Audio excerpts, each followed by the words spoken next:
if you've had some challenges finding brushes that will allow you to shade a character like this, today we'll show you how you can create your own. So the Paint and Apply brush is a really nice brush if you're just painting on the background. Notice how I can get a hard line on one side and then I can blend in very nicely to have a smooth transition on the other side. So it seems like the perfect brush. But there's a challenge with that one. Typically, you might use a selection or a mask to try to control your coloring so you stay within the line.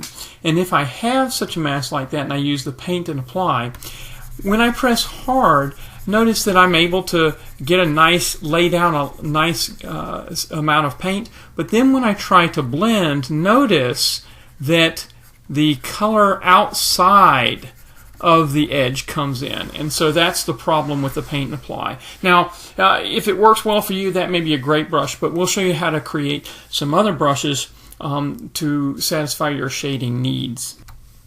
So the first brush we have is a soft edge brush, and that will be what we'll use for most of the shading. And you have a hard edge brush that is good for laying down your paint, and the two of those give most of what you need. But then we also have a blending brush. So let's take a look at those. So let's start with the coloring brush. And for each of these, we're really not going to change any of the normal values of most of these controls. We'll just leave them turned off. For the brush size for the coloring brush, we will not change its brush size with pen pressure. It will stay constant. For ink, we want, for all of these brushes, we want the opacity up to 100%, and we don't use pen control.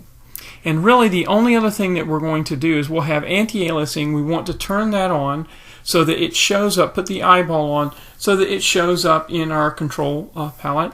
And the brush size, we also want to turn that on. Now I like to have the slider here. If you click on this little arrow, you can show an indicator or you can show a slider. I like the slider. And then the only other one that we're going to deal with is brush tip. Now notice the other ones should all be turned off for the other values. So it's really brush tip we want to deal with. Now in the coloring, notice it has this, normally what people would call that would be opacity. But we really don't want to use the opacity to control things because it actually winds up causing a number of artifacts, edge kind of artifacts. So really what you want to deal with is with the brush density. Now, we also want to have the hardness, and that's why we're going to have a hard brush and this really, what I call coloring, it's really the soft kind of brush. But I'm going to make the hardness show up in the control palette so that you can control that, so that you could actually almost use that brush by itself. So that would be fine. Then what we want to really control is the brush density. So I have adjust brush density by gap checked, and then the brush density, we have it up to 100, and then we have it under pen pressure. Now notice here what I have is I'm going to pull this off, and we just want to have this curve. Don't want it to be linear. We want it to be down to the right so that we have a very soft touch at the beginning. Now I actually like to have 2 points here. And you can just adjust that so that the curve bends like you want it to bend. And so this is what I'm using right here. So that's really the most valuable brush, and you notice that I can just easily just change the pressure. And this is kind of like a crayon that you're used to when you start coloring. And I can change the hardness if I want so that I get a very hard edge. So you could just use that one brush there. Now notice right here we have kind of a line that even though I was blending, I can work to smooth that out. But that's one thing that this Blend Smooth brush can do. I can just go in here and easily smooth that out, especially if I change the size a little bit, and smooth out that transition. So that's really makes it a lot easier. It's just kind of like a fine-tuning brush, and we'll get to that in a second. All right, so that's really all you need, that coloring brush. But you may want to have a hard edge brush that just in your repertoire that can lay down the paint quickly and easily. You could also use stabilization so that it's really acting as an ink pen, and it's really, that's what it is, and you can combine those two. So really these are the three brushes that you need. So let me go in here and click on the hard brush and show you what it looks like. Again, it's the same kinds of things. In this case though, we have the brush size that's controlled by pen pressure. So we're not going to control its density by pen pressure. We're really only going to control its size, and we have just that linear ramp.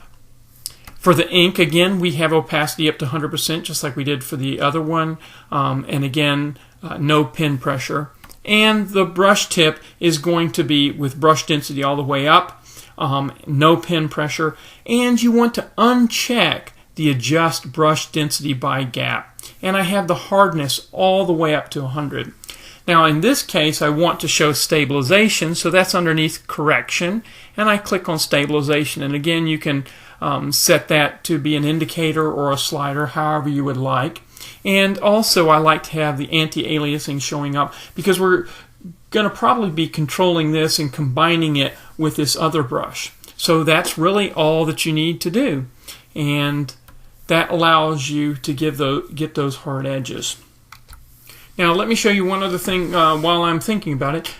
As we look at this, you may be interested in the icon that we have for each of these brushes. I'm using the same kind of icon and a colored background. So how would I show that? Well, if I come up to this little menu right here, and I can just even right click here and show the settings of the subtool. So click on each individual tool, right click on it and say settings of the subtool, and you'll see the name is there and then the icon. So I can just change the icon to whatever I want. I like the Indie Ink one for these, and then I just click here for the background color and click on that, and I can set the color to whatever I want. So that's how I make all of these tools have that same appearance, and so that makes it easy if I've got quite a number of brushes showing up to discriminate which one I'm looking at. So now let's take a look at the blending brush and see what that one's like. Now this settings that we're going to look at are essentially the same as this blend brush. I just changed the icon for it, and I'm just going to show you the key things for its settings. So click on the wrench and we can look at that. And the thing that you want to look at here is in the ink. In this case, what we're going to do, the key point here is we're clicking on this mix ground color. And then underneath there we've got running color set. And so that's the key thing that you need to have. The amount of paint is set to 0. It's not under pen pressure control, and the density of the paint is 0. The reason here is we're not going to do a paint and apply. We're actually just going to blend. So that doesn't add any new paint. It just blends the paint that we have. And notice we've got a color stretch of about 10. The intensity of the blur is set to automatic. And that's what you need to do to get that smooth blending brush. Now if you want to look at the brush tip, notice the brush density is under a pen control, and it's a linear ramp. But the hardness is turned way down to just 1. So finally we'll just show you again, we are going to create a curve here and show that with that coloring brush we can smooth out. And it's not as nice as the paint and apply. It's not, but it doesn't have that problem that we had on the edge. And I can go in with a smooth blender if I want to and just smooth it out quite a bit. So that's what we do. Those are the 3 brushes that will help you with your shading. Hope that helps.